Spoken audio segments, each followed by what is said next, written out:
तो नीतीश जी अब बिहार की राजनीति में उनकी कोई प्रासंगिकता नहीं है। माननीय सम्राट चौधरी जी युवा हैं, डायनेमिक हैं और बोल्ड डिसीजन लेने के लिए जाने जाते हैं। नीतीश कुमार टोटली बिहार की राजनीति से ख़त्म हो जाएंगे और जदयू का नाम लेने वाला नहीं होगा।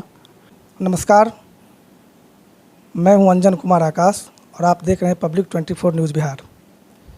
आज आपको मैं एक ऐसे शख्सियत से मिलवाने जा रहा हूं जो गरीबी में पल बढ़कर प्रारंभिक शिक्षा प्राप्त कर और आज सम्मान के साथ उन्होंने उच्चस्थ पदों को छुआ है। हम बात कर रहे हैं समस्तीपुर ज़िले के रोसड़ा अनुमंडल के रोसड़ा बाज़ार में डॉक्टर राजभूषण चौधरी निषाद की, जो किसी पहचान के मोहताज नहीं हैं। उन्होंने चिकित्सा के क्षेत्र में एक अलग पहचान बनाई है और इसके साथ ही उन्होंने राजनीति में भी एक अपनी अलग पहचान बनाई है। हम आपको उनसे मिलवाएंगे, बात भी करवाएंगे और जानेंगे कि आखिर चिकित्सा के क्षेत्र में इतनी बड़ी नामचीन हस्ती होने के बावजूद भी समाज सेवा में और राजनीति में आखिर इनकी रुचि कब और कैसे जगी, क्यों जगी, आखिर कारण क्या थे। चिकित्सा के क्षेत्र में रोसड़ा ही नहीं बल्कि अगर सूबे बिहार की बात करें तो इनका नाम चिकित्सा के क्षेत्र में टॉप डॉक्टरों में शामिल है। आइए उनसे बात करवाते हैं और जानते हैं कि आखिर सामाजिक क्षेत्र में और राजनीति के क्षेत्र में इनकी रुचि क्यों आई, क्या कारण थे, और सभी मुद्दे पर बेबाकी से बात करेंगे।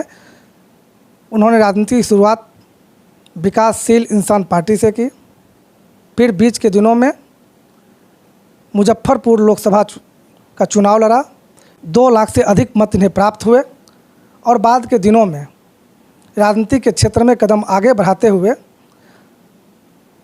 1.5 वर्ष पहले भाजपा इन्होंने ज्वाइन किया और भाजपा ने हाल ही में महज 2 दिन पहले इन्हें एक बड़ी जिम्मेदारी दी है।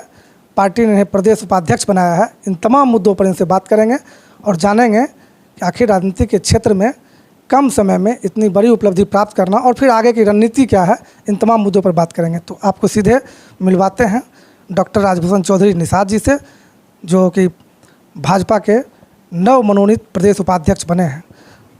पब्लिक 24 न्यूज़ में स्वागत है सर। बहुत बहुत धन्यवाद। पब्लिक 24 न्यूज़ के तमाम दर्शकों को दिल से धन्यवाद। चिकित्सा के क्षेत्र में आप एक नामचीन हस्ताक्षर हैं, बावजूद इसके सामाजिक क्षेत्र में और राजनीति के क्षेत्र में आखिर इतनी रुचि कैसे जग गई और कम समय में आपने राजनीति के क्षेत्र में भी एक नया मुकाम हासिल किया। चिकित्सा और राजनीतिक दोनों कहीं ना कहीं जुड़ा हुआ क्षेत्र है, इसलिए कि दोनों सामाजिक सरोकार रखने वाली लाइनें हैं। जब हम एक चिकित्सक के रूप में काम करते हैं तो बहुत सारे ऐसे लोग आते हैं जो काफ़ी गरीब होते हैं, उनको इलाज कराने का भी पैसा नहीं होता है।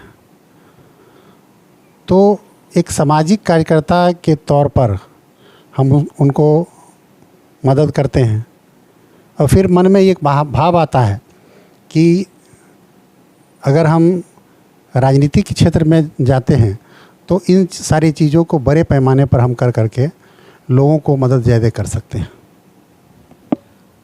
पहले आप सर वीआईपी में थे और वीआईपी में थे ही नहीं बल्कि ये कहा जाए कि आप संस्थापक सदस्यों में से एक हैं और पार्टी को आपने वीआईपी से पहले निषाद विकास मंच करके हुआ करता था, पूरे बिहार में आपने दौरा भी किया और बाद के दिनों में पार्टी बनी वीआईपी, उसके राष्ट्रीय कोषाध्यक्ष भी आप रहे और मुजफ्फरपुर से आपने चुनाव भी लड़ा महागठबंधन के बैनर तले। लेकिन आखिर कौन सी ऐसी परिस्थिति आई कि वीआईपी को छोड़कर फिर भाजपा की तरफ मुड़ना पड़ा, आखिर क्या कारण हुए? देखिए,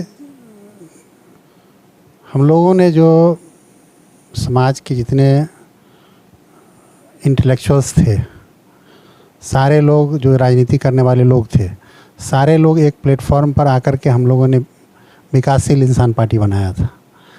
और विकासशील इंसान पार्टी का सफ़र लोकसभा में अच्छा रहा, हारना जीतना अलग बात है, लेकिन वहाँ तक बहुत अच्छा रहा। लेकिन विधानसभा में जिस ढंग से टिकट का बंटवारा किया गया, किसी भी कार्यकर्ता को मौका नहीं दिया गया। और हम लोग का एक सोच था कि युवा पीढ़ी राजनीति में आया है, हम लोग एक नई दिशा देंगे राजनीति में, किसी भी ढंग का कंप्रोमाइज़ नहीं करेंगे राजनीति में, जो आइडियल होगा हम वो काम करेंगे। लेकिन दुर्भाग्यवश ऐसा नहीं हो पाया। तो कहीं ना कहीं हमको लगा कि शायद जिस विचारधारा को लेकर के हम राजनीति की तरफ आए थे सक्सेसफुल नहीं हो सकते हैं, इसीलिए हमने डायरेक्शन को चेंज कर लिया। मुकेश सहनी जी तो कहते हैं कि हम निषाद आरक्षण की बात करते हैं। क्या आपको ऐसा लगता है कि जब मुकेश सहनी जी निषाद आरक्षण की संकल्प यात्रा पर भी निकल चुके हैं, बिहार, झारखंड और यूपी के 80 जिलों में उनको जाना है और यात्रा भी प्रारंभ हो चुकी है, तो क्या आपको लग रहा है कि मुकेश सहनी जिस तरह की राजनीति कर रहे हैं और निषाद को जगा रहे हैं, तो आप निषाद को भाजपा की तरफ ले जाने में सफल हो पाएंगे?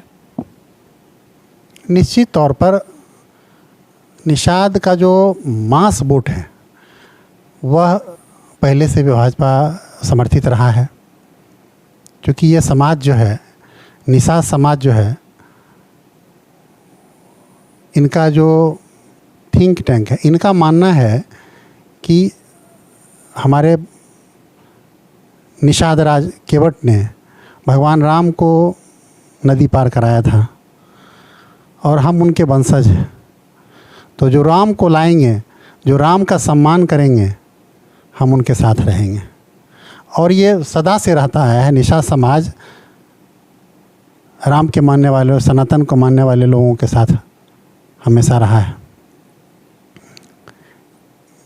विगत कुछ दिनों में कुछ लोग दिग्भ्रमित हुए थे, लेकिन पुनः लोग अपने जगह पर लौट गए हैं और इसमें कहीं कोई किंतु परंतु नहीं है। निषाद समाज आज मजबूती के साथ भारतीय जनता पार्टी के साथ है। भाजपा ने आपको एक बड़ी जिम्मेवारी दी है, प्रदेश उपाध्यक्ष बनाया है।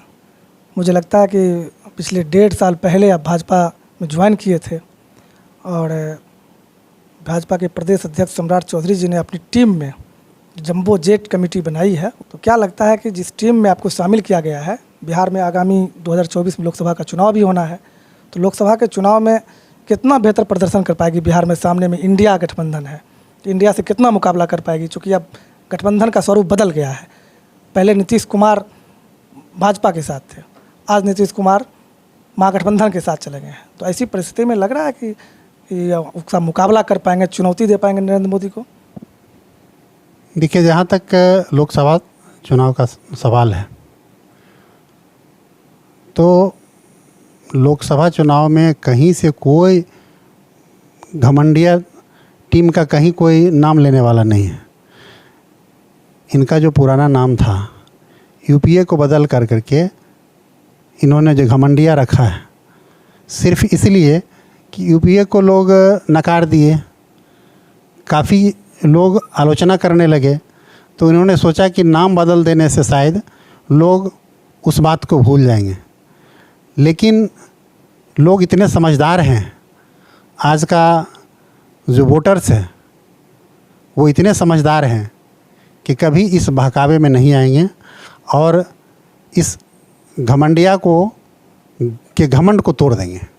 में जात के आधार पर चुनाव होता है, वोट होता है, तो ऐसी परिस्थिति में, बदली हुई परिस्थिति में भाजपा यहाँ कितनी सीट ले पाएगी? पिछली बार तो 39 सीट आप लोगों ने जीता था, लेकिन आज जो परिस्थितियाँ बदली हुई है, तब नीतीश साथ थे, अब तो नीतीश कुमार साथ में है नहीं। तो क्या लगता है कि भाजपा उस तरह का प्रदर्शन कर पाएगी वर्तमान गठबंधन के साथ? इस बार हम लोग 39 नहीं 40 सीट जीतेंगे। एक सीट जो पिछली बार हम लोग लूज़ किए थे, उसको भी हम लोग जीतने का काम करेंगे।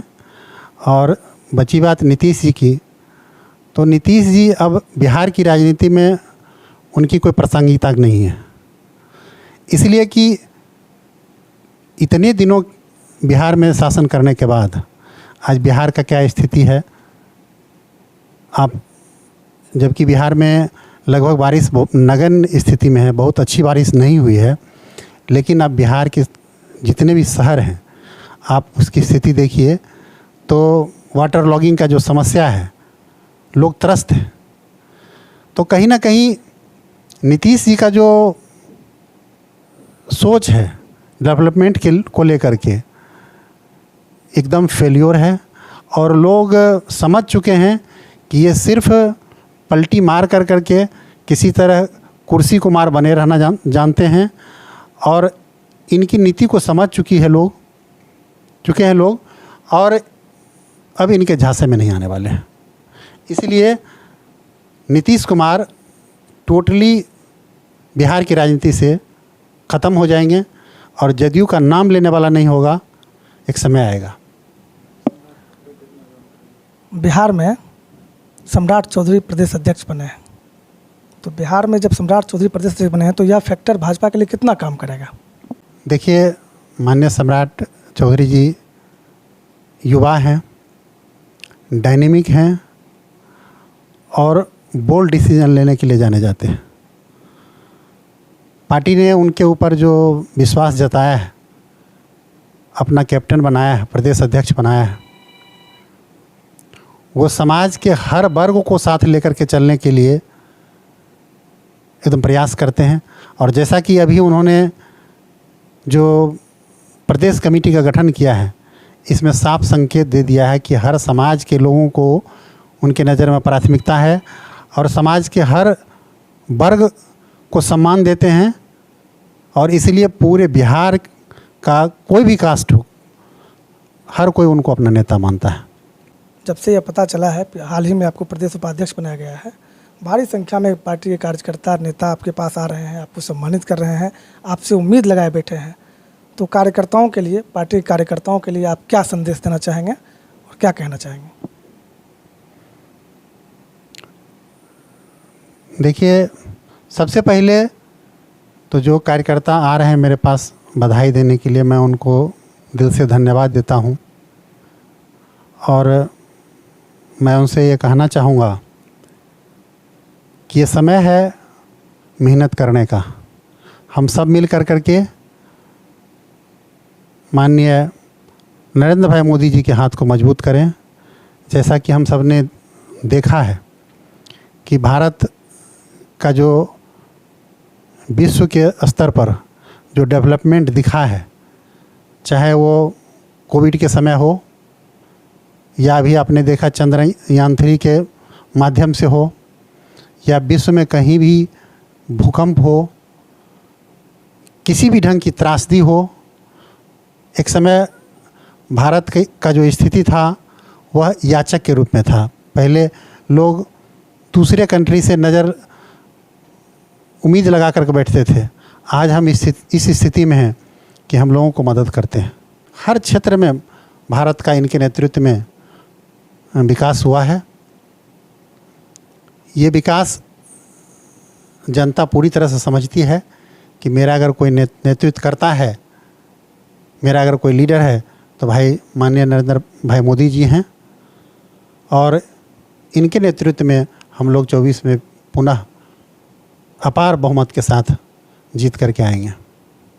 तो ये थे हमारे साथ भाजपा के नवमनोनीत प्रदेश उपाध्यक्ष और प्रख्यात चिकित्सक डॉक्टर राजभूषण चौधरी। प्रदेश उपाध्यक्ष की जिम्मेवारी की गई है और इन्होंने बेबाकी से अपनी सारी बातें रखी। आप अगर हमारे चैनल को सब्सक्राइब नहीं किए तो सब्सक्राइब कर लीजिए। Public 24 news Bihar. धन्यवाद।